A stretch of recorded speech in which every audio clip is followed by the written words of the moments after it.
strophe de un vers, dans les traités poétiques et de versification, n'est même pas mentionnée. Elle est complètement ignorée. Tout autant que tu m'ignores. Les théoriciens, et je ne t'ignore pas, préfèrent parler de vers isolés, de vers libres ou de vers blancs.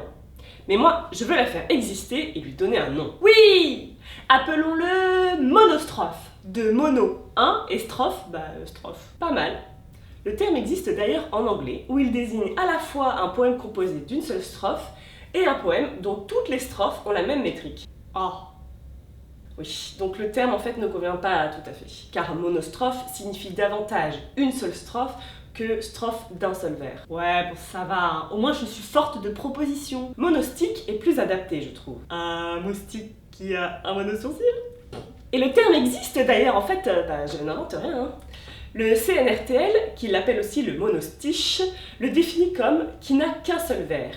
Mais il le réserve aux épigrammes et aux inscriptions. Pareil pour l'Académie française. Comme si en fait ce terme n'existait pas pour la poésie. C'est peut-être qu'en fait ça n'existe pas, hein. Eh bien si, j'ai même plusieurs exemples. Tout d'abord, un poème d'Apollinaire qui s'intitule Chantre. Et l'unique cordeau des trompettes marines. C'est tout. Le poème n'est composé que de ce vers, donc on pourrait parler de monostique. Et de monostrophe, puisqu'il n'y a qu'une strophe. Tu as raison. Et comme deuxième exemple, je vais vous lire un extrait du poème Le deuil des Névons de René Char. L'aiguille scintillait, et je sentais le fil dans le trésor des doigts qui brodaient la bastite. Ah, lointain est cet âge. Que d'années à grandir sans perdre pour mon bras. La première strophe est composée de 4 vers, on parle donc de quatrains. La deuxième strophe n'est composée que d'un seul vers, le monostique. Et la troisième strophe est composée de 2 vers, c'est donc un distique. Tu as raison, hein, ça existe bel et bien alors.